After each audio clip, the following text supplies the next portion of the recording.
TNPSC தேர்வுகளுக்கு தயாராகும் மாணவர்களுக்கு எங்கள் வணக்கம். இன்னைக்கு நம்ம சென்னை ஐஎஸ் அகாடமி வழங்கும் டிஎன்பிஎஸ்சி குரூப் 2 மற்றும் குரூப் 2ஏவோட முதன்மை தேர்வு மெயின்ஸ் எக்ஸாமினேஷனோட மாடல் டெஸ்ட் தான் பார்த்துட்டு இருக்கோம். இன்னைக்கு டே 6 மாடல் டெஸ்ட்டோட மாடல் ஆன்சர்ஸான கிளாஸ் தான் இது. இந்த வீடியோக்குள்ள எப்படியெல்லாம் மாடல் ஆன்சர்ஸ் வந்து கொடுக்கலாம், what are all the strategies அப்படின்றத வந்து நம்ம இன்னைக்கு பார்க்க போகிறோம். இன்னைக்கு வீடியோக்குள்ளே போகலாம். போகிறதுக்கு முன்னாடி as usual and announcement, TNPSC group 2 மற்றும் குரூப் 2ஏவோட prelims and mains integrated batch இந்த 16th ஸ்டார்ட் ஆயிருக்கு. Both Tamil and English medium ரெண்டுமே அட்மிஷனில் இருக்கிறதுனால உங்களுக்கு ஏதாவது குவரிஸ் இருந்தால் வெள்ளூர் மற்றும் திருவண்ணாமலை பிரான்ச்சுக்கு நீங்கள் காண்டாக்ட் பண்ணி உங்களோட டவுட்ஸை கிளாரிஃபை பண்ணிக்கலாம். இப்போ நம்ம கிளாஸ்க்குள்ளே போகலாம்.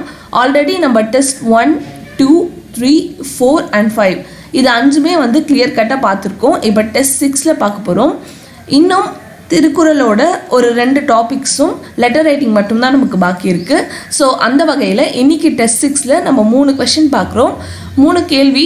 முதல் கேள்வி ஆங்கிலத்திலிருந்து தமிழுக்கு மொழிபெயர்த்தல். இரண்டாவது கேள்வி திருக்குறளிலிருந்து கட்டுரை வரைதல், சமத்துவமும் மனிதநேயமும். இந்த 2 டாப்பிக்கை வச்சு திருக்குறள்லேருந்து எப்படியெல்லாம் மெசேஜ் கேட்கலாம், எப்படியெல்லாம் எழுதலாம் அப்படின்றத இன்னைக்கு பார்க்க போகிறோம். வாங்க கிளாஸ்க்குள்ளே போகலாம். இதுதான் உங்களோட மாடல் டெஸ்ட் பேப்பர். ஸோ இந்த கொஷின் பேப்பரை நம்ம காலையில் டிஸ்கஸ் பண்ணியிருப்போம். இதோட லிங்க் டிஸ்கிரிப்ஷனில் இருக்குது. ஸோ அந்த லிங்க்கை வந்து பார்த்து எப்படியெல்லாம் கேள்வி கேட்டால் எப்படி அப்ரோச் பண்ணலான்ற ஸ்ட்ராட்டஜிஸ் அதை சொல்லியிருக்கேன்.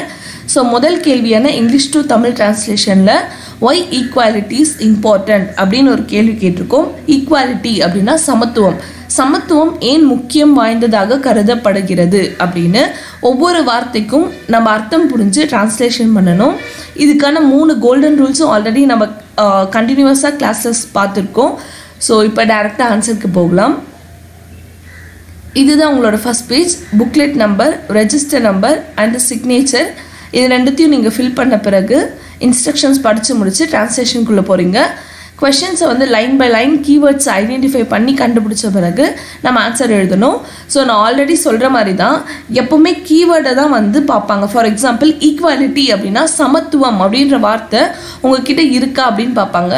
அது இருந்தால் மட்டும்தான் வந்து அவங்களால ஃபுல் மார்க் உங்களுக்கு ப்ரொவைட் பண்ண முடியும். அந்த மாதிரி ஒவ்வொரு வார்த்தைக்கான கீவேர்டை எழுதி ப்ராக்டிஸ் பண்ணுறதுல தான் நம்மளோட ஸ்கோர் எந்த அளவுக்கு இருக்குது அப்படின்றது வந்து தெரிய போகுது. நோட்டிஃபிகேஷன் ரிலீஸ் ஆகிடுச்சு, அதனால் இனிமேலும் டிலே பண்ணாதீங்க. Get in to work. Prelims யார் வேணாலும் கிளியர் பண்ணலாம். ஆனால் மெயின்ஸ் கிளியர் பண்ணுறதுக்கு we have the writing skill இருந்தால் மட்டும்தான் கிளியர் பண்ண முடியும். அந்த ஸ்கில்லை டெவலப் பண்ணுறதுக்கு நம்மக்கிட்ட ஒரு 7 மாதம் தான் இருக்குது. அதுவும் வந்து ரொம்ப குறைஞ்ச நாட்கள். நடுவில் நிறைய எக்ஸாம்ஸ்க்கு நம்ம போகணும். அதனால் ரைட்டிங் ஸ்கில்லை டெவலப் பண்ணுறதுக்கு இதுதான் ரைட் டைம். ஸோ சமத்துவம் ஏன் முக்கியம் வாய்ந்ததாக கருதப்படுகிறது. இதில் பாருங்கள், நன்னெறி அப்படின்னா வந்து good things are good ethics. நல்லியல்பு கொள்கைன்னா வந்து அவங்களோட டாக்ட்ரைன்ஸ். நம்பிக்கைகள், நிறம், பாலினம், இனம், ரேஸ், கல்ச்சர், மரியாதையுடன், மனித உரிமைகளான பிரகடனம் அப்படின்னா டிக்ளரேஷன், ஹியூமன் ரைட்ஸ் டிக்ளரேஷன், உதவிகரமாய், வெரி ஹெல்ப்ஃபுல், நவீன யுகம் அப்படின்னா மாடர்ன் வேர்ல்டு.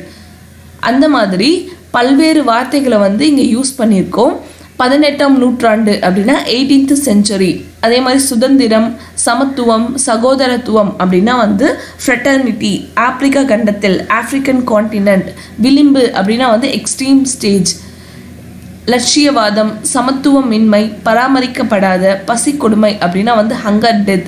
இந்த மாதிரி எல்லா தமிழ் வார்த்தைகளுக்கும் வந்து அதுக்கான பொருத்தமான ஆங்கில வார்த்தைகள், அந்தந்த ஆங்கில வார்த்தைகளோட தமிழ் வார்த்தைகள், இப்படி நம்ம கீவேர்ட்ஸை எழுதி ப்ராக்டிஸ் பண்ணி மனப்பாடம் பண்ணியிருந்தால் தான் இந்த மாதிரி வந்து ஃப்ளோவாக நம்ம ஆன்சர் எழுத முடியும்.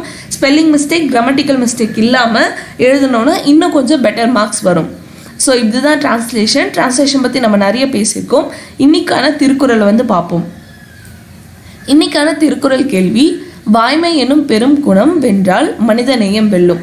மேல்கண்ட இக்கூற்றை திருக்குறளின் உதவியோடு கட்டுரை வரைக. ஸோ வாய்மை வென்றால் மனித நேயம் வெல்லும். அதாவது இன்னைக்கு நம்ம திருக்குறளை வச்சு திருக்குறளில் வாய்மை என்ன சொல்லியிருக்காங்க அப்படின்றத சொல்லி நம்ம இந்த கேள்விக்கான ஜஸ்டிஃபிகேஷன் வைக்க போகிறோம். முன்னுரை பாருங்கள்.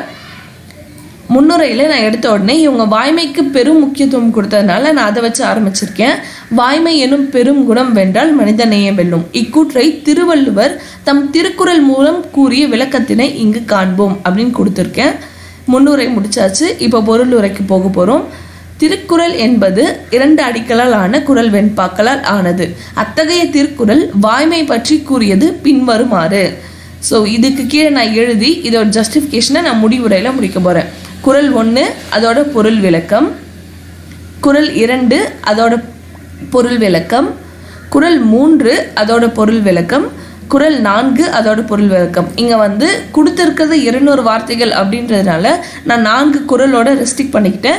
ஏன்னா ஒரு குறள்லே பார்த்தீங்க அப்படின்னா வந்து நியர்லி 25 வேர்ட்ஸ் இருக்குது. ஸோ 4 குறளில் 100 வார்த்தைகள் அதுவே வந்து தீர்ந்தது. மீதி 100 வார்த்தைகளை வச்சு தான் நான் முன்னுரை, பொருளுரையோட இன்ட்ரோடக்ஷன், முடிவுரையெல்லாம் எழுதணும். அதனால் 4 குறள்களை எழுதிட்டு முடிவுரையில் இவ்வாறு வாய்மை பொய்ப்பின் மனிதனையும் பொய்யாகும் என்று திருக்குறளின் மூலம் திருவள்ளுவர் உரைத்துள்ளார் அப்படின்னு முடிவுரை முடிச்சிருக்கேன். இதை விட பெட்டரான ஆன்சர்ஸ் இருந்தாலும் நம்ம எழுதலாம். ஆனால் அவங்க கேட்ட மெயின் பாயிண்ட் வாய்மை, திருக்குறள், இது ரெண்டுத்தும்ன்றதுனால இது ரெண்டுத்தையும் வந்து நான் இங்கே பிளேஸ் பண்ணியிருக்கேன். இந்த மாதிரி இன்னோவேட்டிவாக கொஞ்சம் ஐடியாஸோடு நீங்கள் ஆன்சர் எழுதி ப்ராக்டிஸ் பண்ணுங்கள். ப்ராக்டிஸ் பண்ணால் மட்டும்தான் வரும்.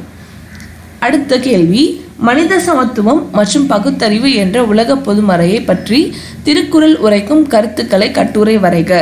மனித சமத்துவம், பகுத்தறிவு. ஸோ சமத்துவம் அப்படின்னா ஈக்குவாலிட்டி, பகுத்தறிவுனா ரேஷ்னாலிட்டி.